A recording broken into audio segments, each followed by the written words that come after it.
മുന്നിൽ നിൽക്കുന്നവനെ ചെന്ന് രാവൺ ആലിംഗനം ചെയ്തു. രുദ്രവീർ, റാത്തോർ എവിടെ? വാ. രാവണാവിനെയും കൂട്ടി കൂമ സ്റ്റേജിൽ കിടക്കുന്ന റാത്തോറിൻ്റെ അടുത്തായി വന്നു. നമ്മൾ പറയുന്നൊക്കെ ആൾക്ക് മനസ്സിലാകും അല്ലേ? മനസ്സിലാവുമെന്നാണ് ഡോക്ടർ പറഞ്ഞത്. പക്ഷേ ഈ കിടപ്പിൽ നിന്നും ഇനിയൊരു തിരിച്ചുവരവ് അത് കുറവാണ് എന്ന് തന്നെയാണ് ഡോക്ടർ നിഗമനം. ഞാൻ വന്നില്ലേ, അവനെതിരെ ഇനി ഒരുമിച്ച് യുദ്ധം ചെയ്യണം. അതൊക്കെ പോട്ടെ, നിന്റെ കല്യാണം എന്തായി? നാട്ടിലെ അത് ഉറച്ച മട്ടാണോ? നാട്ടിൽ ഞാൻ നല്ല ഒന്നാം തരം പാലക്കാരൻ അച്ചാനല്ലേ, ക്രിസ്റ്റി എബ്രഹാം. പിന്നെ കെട്ടാൻ പോകുന്ന പെണ്ണ് ജെനി, അവളെ പണ്ടേ നോക്കി വെച്ചതാ. പിന്നെ അവളെ കിട്ടിയ ഗുണം മാത്രമേ ഉള്ളൂ, അതൊരു പൊട്ടിപ്പെണ്ണ ജെനിഫർ. കെട്ടുകഴിഞ്ഞ് അവിടെ ആക്കിയിട്ട് എൻ്റെ ഇഷ്ടത്തിന് എവിടെ വേണമെങ്കിലും ജീവിക്കാം. നമ്മുടെ ഹോസ്പിറ്റൽ അതിവിടെ വീണ്ടും നില ഉറപ്പിക്കണമെങ്കിൽ കാശിയുടെ KK ഹോസ്പിറ്റൽ നിലം ബാധിക്കണം. എങ്കിൽ മാത്രമേ കോടികൾ മുതൽ മുടക്കിൽ ആൾക്കാരുടെ ജീവൻ വെച്ച് കളിച്ച് കോടികൾ ഉണ്ടാക്കാനാവൂ. നീ ടെൻഷനാവണ്ട, കാശ് വീഴും. അതിനുള്ള മാസ്റ്റർ പ്ലാൻ തന്നെ എൻ്റെ കയ്യിലുണ്ട്. പക്ഷെ അത് ചെയ്യുന്നത് നമ്മൾ പറഞ്ഞു വിടുന്നതാണെങ്കിലും ബലം നമുക്കായിരിക്കും. മനസ്സിലാവുന്നില്ല? കാശി വൈകിയെ പടിയടിച്ച് പിണ്ടം വെച്ച സ്ഥിതിക്ക് ഇനി അവിടെ കയറി പറ്റുക സാധ്യമല്ല. പക്ഷെ പുറത്തുനിന്ന് അവരിലുള്ളവരെ വീഴ്ത്താനാവും. ഇപ്പോഴും നീ തെളിച്ചു പറഞ്ഞില്ല. എല്ലാം നടക്കുമ്പോൾ നീ കണ്ടറിഞ്ഞാൽ മതി. അതാ അതിൻ്റെ ഒരു ത്രില്ല്. അത്രയും പറഞ്ഞവൻ വശ്യമായി ചിരിക്കുമ്പോൾ ആ ചിരി രാത്തൂരിലേക്കും പടർന്നു.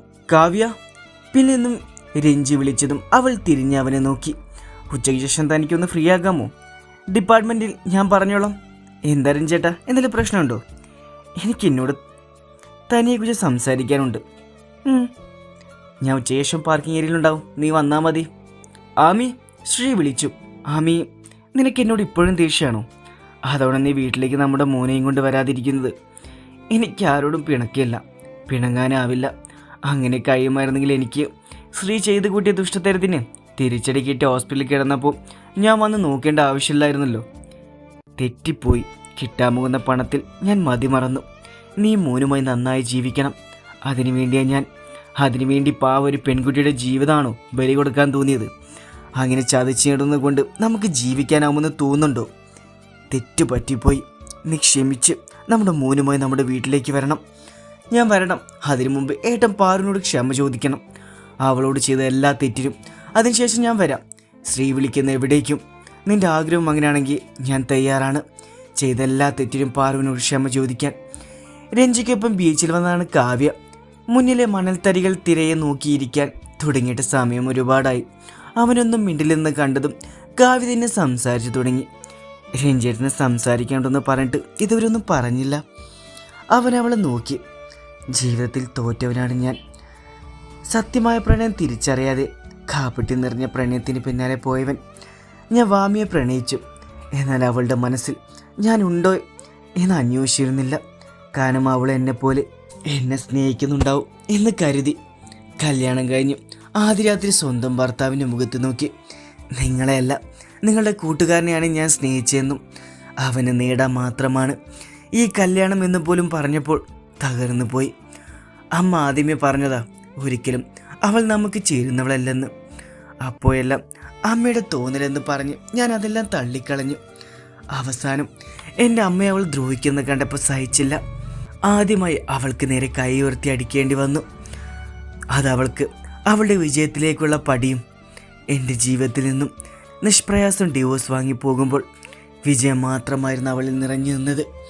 ഇതൊക്കെ കാവ്യയ്ക്ക് അറിയാവുന്നതാണെന്നെങ്കിലും ഇതൊക്കെ വീണ്ടും പറയുന്നത് എന്താണെന്ന് വെച്ചാൽ, എനിക്കെല്ലാം എൻ്റെ അമ്മയാണ്.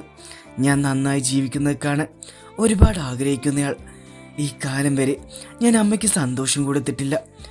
അവൾ വാമി എൻ്റെ ലൈഫിൽ വന്നത് മുതൽ ഈ നിമിഷം വരെ ഇന്ന് അമ്മ ഒരുപാട് സന്തോഷത്തിലാണ്. അമ്മ മനസ്സുകൊണ്ട് നീ എന്നെ ആഗ്രഹിച്ച പോലെ നിന്നെ അമ്മയും മരുമകളായി ആഗ്രഹിച്ചിരുന്നു. ഇന്ന് ആഗ്രഹം നടക്കാൻ പോകുന്ന സന്തോഷത്തിലാണ് അമ്മ. ഒരിക്കലും ആ സന്തോഷം നിലയ്ക്കാനിടവരരുത്. അമ്മ നിന്നെ പൊന്നുപോലെ നോക്കും, എന്നേക്കാളേറെ, അതുറപ്പാണ്. ഒരിക്കലും ആ കണ്ണ് നിറയ്ക്കരുത്. ഞാൻ കാരണം ഒരുപാട് നിറഞ്ഞതാണ്.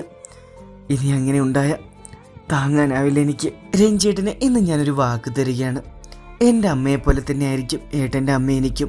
കല്യാണം കഴിയുന്നത് മുതൽ ഞാൻ ആ വീടിൻ്റെയാണ്.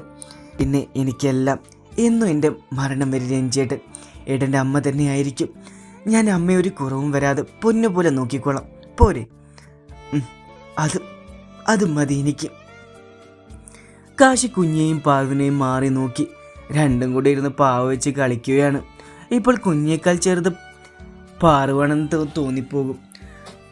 കുഞ്ഞ് സാരി ഉടിഞ്ഞ് വലിയ ആൾക്കാരെ പോലെ പാറുവിനോട് എന്തൊക്കെയോ പറയുന്നുണ്ട്. അവൾ അതുപോലെ അവളോട് ചിണുങ്ങി ആണ് ഉത്തരം കൊടുക്കുന്നത്. കൊച്ചു കുഞ്ഞുങ്ങളെ പോലെ. കുഞ്ഞിക്ക് കണ്ണടിന്നതെങ്കിലും ഉറങ്ങാൻ ഇഷ്ടമല്ലാത്ത പോലെ പാറുവിനൊപ്പം കളിക്കുവാണ്. സമയം എത്രയെന്ന് അമ്മയ്ക്കും മോൾക്കും വല്ല വിചാരമുണ്ടോ? എത്രയാ? കുഞ്ഞ് ചോദിച്ചു. 12. അച്ഛൻ രാവിലെ എണീക്കാവുള്ളതാ. നീ അമ്മയും കൂടെ കളിച്ചോണ്ടിരുന്നാ അച്ഛൻ എങ്ങനെ ഉറങ്ങും? രണ്ടാളത്തേക്ക് അവിടെ വെച്ചിട്ടൊന്ന് വന്ന് കിടക്കാൻ നോക്ക്. അച്ഛൻ ഉറങ്ങിക്കോ, നായും അമ്മയും പിയവും ഉങ്ങ. അതെ, കാശിട്ട് ഉറങ്ങിക്കോ. മോൾക്ക് എനിക്ക് ഉറക്കം വരുമ്പോൾ ഞങ്ങൾ കിടന്നോളാം. നീ എന്തിനാ ഇങ്ങനെ പറയുന്നതെന്ന് എനിക്കറിയാം. എന്തായാലും മോൾ ഉറങ്ങട്ടെ, ഞാൻ ഉറങ്ങുന്നുള്ളൂ. അതിനവൾ ഉറങ്ങിയിട്ട് വേണ്ടേ? ഞാൻ സമ്മതിക്കില്ല മോനെ.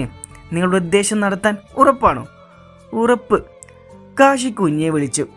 നാളെ രാവിലെ അച്ഛൻ പാർക്കിൽ പോകുക. രോഹിത് രശ്മിയെ കൂട്ടി. കുഞ്ഞിതുവരെ ഉറങ്ങാത്ത സ്ഥിതിക്ക് രാവിലെ എണീക്കുമ്പോൾ ഒരുപാട് ലേറ്റ് ആവില്ലേ? അപ്പം മോൾ അമ്മയ്ക്ക് ഇവിടെ ഒപ്പം ഇരുന്ന് കളിച്ചോ. ഞാൻ അവരെ കൂട്ടി പാർക്കിലേക്ക് പോയിട്ട് വരാം. അത് കേട്ടതും കയ്യിലിരുന്ന കളിപ്പാട്ടങ്ങൾ അവിടെ എറിഞ്ഞിട്ട് ഉടുത്തിരുന്ന സാരിയും വലിച്ചെറിഞ്ഞ് കാശിയുടെ അടുത്ത് ബെഡിൽ വലിഞ്ഞു കയറി അവൻ്റെ നെഞ്ചിൽ പറ്റിച്ചേർന്ന് കിടന്നുകൊണ്ട് പറഞ്ഞു, കുഞ്ഞിക്ക് വെക്കം വയ്യണ്. ഇപ്പോൾ ഇങ്ങനെ രാവിലെ കൊണ്ടുപോകുമോ പാർക്കിൽ? ഇപ്പോൾ എൻ്റെ കുഞ്ഞ് നല്ല കുട്ടിയെ ഇറങ്ങിയ അച്ഛൻ പാർക്കിലും ബീച്ചിലെല്ലാം കൊണ്ടുപോകാം പോരെ? എന്നാ മോളുടെ അമ്മയോടും പറ വന്ന് ഇവിടെ കിടക്കാൻ. കുഞ്ഞ് പാറുവിനെ നോക്കി പറഞ്ഞു. അമ്മ വാ ഉയങ്ങാം. പാറ കുഞ്ഞിയുടെ ഇപ്പുറത്ത് വന്ന് കിടക്കുമ്പോൾ കാശ് അവൾക്ക് കേൾക്കാൻ പാകത്തിന് പറഞ്ഞു, ഇപ്പം എങ്ങനെ ഇരിക്കുന്നു നിങ്ങളുടെ എല്ലാം മോള്? അപ്പോൾ ആ ഗുണമല്ലേ കാണിക്കൂ. അതും പറഞ്ഞ് പാറ പൂച്ഛിച്ചു. കുഞ്ഞു ഉറങ്ങിക്കോട്ടെ, ഇതിനുള്ള തരാം. അത് കേട്ടതും പാറ കണ്ണുകളടിച്ച് തിരിഞ്ഞു കിടന്നു. കുഞ്ഞുറങ്ങിയതും കാശ് അവളുടെ അടുത്ത് അവൾക്കായി ഒരുക്കിയ ആ കുഞ്ഞ് ബെഡിലായിക്കൊണ്ട് കിടത്തി. അത് കണ്ടതും പാറ ബെഡിൽ നിന്നിട്ട് വേഗത്തിൽ പോകുവാനും അവളിൽ അവൻ്റെ പിടി വീണു. എവിടെ ഓടിപ്പോകുക നീ? കാശേട്ടാ വേണ്ട. എന്ത് വേണ്ടെന്ന്? അവളൊന്നും മിണ്ടിയില്ല. അവൾ അവനെ നോക്കാതെ ഇരുന്നു. അവൻ അവളെ നോക്കി പറഞ്ഞു, ഇനി നിനക്കെന്നെ മടുത്തു തുടങ്ങിയോ? അതാണ് വേണ്ടെന്ന് പറഞ്ഞത്. കാശി ഇടങ്ങണ്ണാലെ അവളെ നോക്കി പറഞ്ഞതും അവൾ അവൻ്റെ മടിയിൽ കയറി ഇരുന്നു കൊണ്ട് അവൻ്റെ ചുണ്ടുകൾ ആയത്തിൽ കവർന്നുണഞ്ഞ് ചുംബിച്ചു. ഒപ്പം അവൻ്റെ ചുണ്ടിൽ ഇറുകെ കടിച്ചുകൊണ്ട് പറഞ്ഞു, ഇനി ഇങ്ങനെ പറഞ്ഞുണ്ടല്ലോ. പറഞ്ഞ ഇതാവും അവസ്ഥ. എങ്കിൽ ഞാൻ പറയും. ഇതെനിക്ക് ഒത്തിരി ഇഷ്ടമായി. അത് കേട്ടതും അവൾ അവൻ്റെ തോളിൽ ചാഞ്ഞു. അവൻ്റെ കൈവിരകൾ അവളുടെ മീനിയാകെ അലയാൻ തുടങ്ങി. അവൻ അവളെയും കൊണ്ട് ബെഡിലേക്ക് മറഞ്ഞു. മാത്രം ശരീരങ്ങൾ ചൂടുപിടിക്കുന്നൊപ്പം തന്നെ അവരിൽ മറയാൻ നിന്നിരുന്ന വസ്ത്രങ്ങളെല്ലാം തന്നെ അഴിഞ്ഞു മാറി. അവസാനം അതൊരു പേമാരിയായി പെയ്തു തീരാൻ അധിക താമസം വേണ്ടി വന്നില്ല.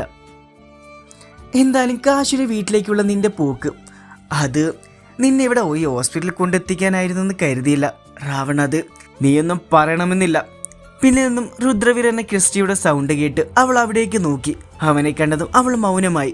നിന്നോട് പറഞ്ഞതാണ്, അവൻ കാശിയുടെ വീട്ടിൽ പോയാൽ നിന്റെ തനി രക്ഷ കാണിക്കാതെ കുഞ്ഞിനെ മനസ്സിൽ കയറി പറ്റണമെന്ന്. എങ്കിൽ മാത്രമേ നമ്മൾ വിചാരിക്കുന്ന നടക്കുകയുള്ളെന്ന്. എന്നാൽ നീ ചെയ്തതോ എല്ലാം തലതിരിച്ചല്ലേ? എല്ലാത്തിനും കാരണം അവളാ, ആ പാർവതി. വീണ്ടും ആ വീട്ടിൽ കയറി പറ്റിയപ്പോൾ കാശിയെ വേണമെന്ന് തോന്നിയോ? അതാണോ? വേറെ അവളെ നോക്കി അത് ചോദിക്കുമ്പോൾ വൈകൊന്നും മിണ്ടിയില്ല. ഈ നിമിഷം വാമി അവളെ ദേഷ്യത്തിൽ നോക്കി. നീക്ക് എന്താ കരുതിയേ? നിങ്ങൾ കാണിക്കുമെന്നൊന്നും ഞങ്ങൾ അറിയുന്നില്ലെന്നും എല്ലാം അറിയുന്നു മനസ്സിലാക്കുന്നുണ്ടായിരുന്നു. പക്ഷെ അത് കണ്ടില്ലെന്ന് നടിച്ചത് ഞങ്ങളുടെ ലക്ഷ്യം അത് കാശ് മാത്രമായത് കൊണ്ടാണ്. എനിക്കൊരു ചാൻസ് കൂടെ. എന്തിനാ ഇതുപോലെ തല്ല് വാങ്ങി കൂട്ടിക്കാനാണോ? ഇനി ഇതുപോലെ ഉണ്ടാവില്ല. ഇപ്പോൾ മനസ്സിലായി അവൻ കാശിയോട് എങ്ങനെ മുട്ടേണ്ടതെന്ന്. ഓലക്ക എടി ഡാഷും മോളെ, ഇത്രയും ഡാഷ് ധാരാളം. ഇനി എന്ത് വേണമെന്ന് ഞങ്ങൾക്കറിയാം. അത് പറയാൻ കൂടെ വന്നത്. നീയൊക്കെ ഇല്ലെങ്കിൽ ഈ വീറും രാവണും നിലനിൽക്കും. നിന്നെയൊന്നും കണ്ടിട്ടല്ല ഞങ്ങൾ ഈ ബിസിനസ്സൊക്കെ കെട്ടിപ്പൊക്കിയത്. ഇന്ന് ഇതിന് കോട്ടം വന്നെങ്കിൽ അത് ശരിയാക്കി നിലയുറപ്പിക്കാൻ ഞങ്ങൾക്കറിയാം. അത്രയും പറഞ്ഞ് ക്രിസ്റ്റിയും രാവണും പോകുമ്പോൾ വൈകി വാമിയെ നോക്കി പറഞ്ഞു, പക്ഷെ എനിക്ക് അടങ്ങിയിരിക്കാനാവില്ല. എന്നോട് കാണിച്ചതിന് അവൾ പാർവതി, അവളെ കൂടെ തന്നെ കണക്ക് പറയിപ്പിക്കും ഞാനും വാമിയും പറഞ്ഞു. ആ നിമിഷം 2 പേർക്കും പാർവതിയോട് അടങ്ങാതെ ദേഷ്യം നുരഞ്ഞു പൊന്തി. എനിക്ക് സംസാരിക്കാൻ താല്പര്യമെന്ന് പറഞ്ഞില്ലേ? ജെനിയുടെ കാര്യങ്ങൾ പിടിച്ചിരുന്ന അലൻ്റെ കാര്യങ്ങൾ തട്ടിമാറ്റിക്കൊണ്ട് അവൾ പറഞ്ഞു.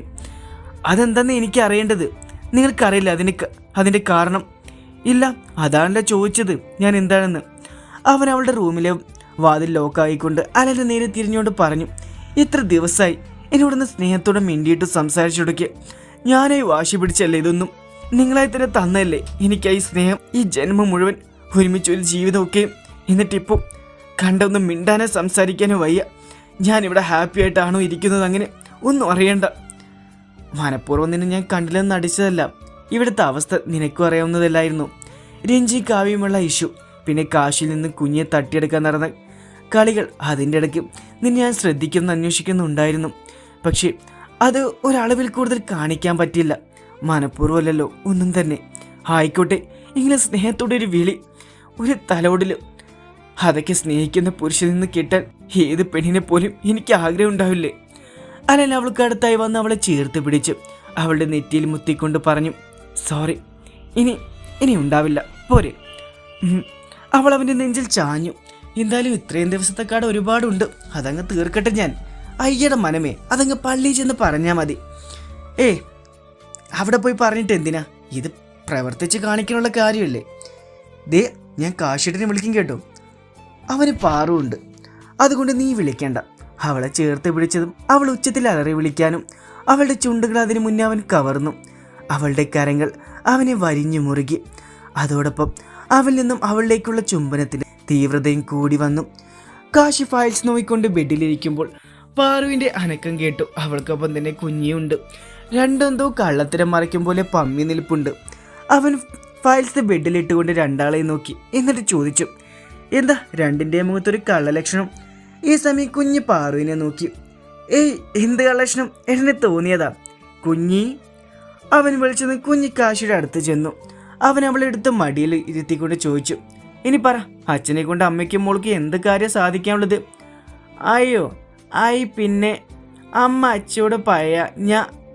അവസാനം കുഞ്ഞ് പാറു നോക്കി ചോദിച്ചു, മോള് പറ. കാശി പറഞ്ഞു, ഞാൻ അച്ഛ അമ്മ അലമാവ ജയ് കത്തി തേവു രഞ്ജ് മാവ കവി ഏയും കൂത പാക്ക് ബീച്ച് പോവാ. ആരുടെ ഈ ഐഡിയ? മോളുടെയോ അതോ അമ്മയുടെയോ? അമ്മേതാ പി എന്തേ? അമ്മയ്ക്ക് പറ്റിയ മോള് തന്നെ. എന്തായാലും മോളുടെ അമ്മ ആദ്യമായി പറഞ്ഞ ആഗ്രഹമല്ലേ? പോകാം, പോവാം. ഇന്ന് അച്ഛന് പറ്റില്ല, നാളെ പോകാം. എന്തേ? ഈ സമയം കുഞ്ഞ് അവൻ്റെ കവളിൽ ഉമ്മ കൊടുത്തോണ്ട് പറഞ്ഞു, ഞാൻ പോയി പയ്യേറ്റെ. അത്രയും പറഞ്ഞ് അവൾ പുറത്തേക്ക് ഓടിപ്പോയതും പാറു കാശിയുടെ അടുത്തായി വന്നു. ഈ സമയം അവൻ അവളെ പിടിച്ച് അവൻ്റെ മടിയിലിരുത്തി. എനിക്കൊരു സംശയം ഉണ്ടായിരുന്നു, ഏട്ടൻ സമ്മതിക്കുമെന്ന്. ഇപ്പം മാറിയ സംശയം. അവൻ്റെ കരങ്ങൾ അവളുടെ വയറ്റിൽ ഒഴുകി നടന്നു. കാശിയേട്ടാ വേണ്ട, മോള് വരും. വാതിലടച്ചിട്ടില്ല. അപ്പോൾ വാതിലടച്ച ഇതൊക്കെ ഓക്കെയാണ്, പോടാ. അവൻ അവളെ ചേർത്ത് പിടിച്ചു. അവളുടെ മാറിൽ മുഖമുരസി. വിട്ടെ കാശിയേട്ടാ, ഞാൻ പോട്ടെ. ഇന്നിനി നിന്നെ വിടില്ല. അത്രയും പറഞ്ഞ് അവളുടെ മാറിലെ സാരി മെല്ലെ താഴ്ത്തി. അവൻ്റെ മുന്നിൽ ഹൃദയത്താളത്താൽ മിടിക്കുന്ന ആ മാറി കണ്ടതും അവൻ്റെ കണ്ണുകൾ അവിടേക്ക് തന്നെ പതിഞ്ഞതും ഒപ്പം കരങ്ങൾ കൊണ്ട് അവിടെ തഴുകിയൊടിച്ചു. പാറു അവനെ കൂടുതൽ ചേർന്ന് അള്ളിപ്പിടിച്ചിരുന്നു. കാശിയേട്ട വേണ്ട, ആരെങ്കിലും വരും, അവൾ വിക്കി പറഞ്ഞു. എന്നാൽ അവൻ അതൊന്നും ശ്രദ്ധിച്ചിരുന്നില്ല. അവൻ അവളുടെ ബ്ലൗസൊക്കെ ഓരോന്നായി ഊരി മാറ്റി അവിടേക്ക് മുഖം അടുപ്പിച്ച് വെച്ചു. അവൻ അവളുടെ മാറിലെ സാരിക്കുള്ളിൽ കൂടെ തൻ്റെ മാറിൽ ചേർന്നവനെ ആ സാരി കൊണ്ടും തന്നെ പൊതിഞ്ഞു പിടിച്ചു. അവൻ്റെ നാക്കുകൾ അവിടെ മൊത്തം മലഞ്ഞു നടന്നു. അവസാനം അവളുടെ മാറിലെ ആ മുട്ട് അവൻ വായിലാക്കി നുണഞ്ഞു. അവൾക്ക് ശരീരം തളരുന്ന പോലെ തോന്നി. കാശിയേട്ട, അവളുടെ പ്രണയവികാരമായ വിളിയിൽ വീണ്ടും അവനെ തന്നെ നഷ്ടമാവുന്ന പോലെ തോന്നി. അവൻ അവളിലേക്ക് വീണ്ടും ചേർന്നു. ആ മാറ് കടിച്ചു നുണഞ്ഞു. ഇരുമാറും അവൻ ആവശ്യത്തോട് കടിച്ചു നുണയാൻ തുടങ്ങി. കാശിയേട്ട, അവളുടെ വിളിയിൽ അവൻ തലയുയർത്തി നോക്കി. എന്താ? കുഞ്ഞപ്പുറത്തുണ്ട്. അവനൊന്ന് മൂളിക്കൊണ്ട് അവൾ നിന്നു അടർന്നു മാറി. ആ നിമിഷം അവൾ സാരി മാറിൽ മറച്ചുകൊണ്ട് അവൻ്റെ മടിയിൽ നിന്ന് എഴുന്നേറ്റ് പോകാനും അവൾ അവന് ഇരുകരങ്ങൾ കോരിയെടുത്തു. മുന്നിലെ ഡോർ അവൻ അടച്ചു നേരെ അവളെയും കൊണ്ട് ബാത്റൂമിൽ കയറി. അവിടെ ഷവറിൽ ചുവട്ടിൽ നിർത്തി അത് ഓൺ ചെയ്തു. രണ്ടുപേരും ഒരുപോലെ നനയുമ്പോൾ രണ്ടു ശരീരങ്ങളും ചൂട് പിടിച്ചു. മറ്റൊരു പേമാരി പെയ്തു തോരാൻ തയ്യാറായി എടുത്തുകൊണ്ട്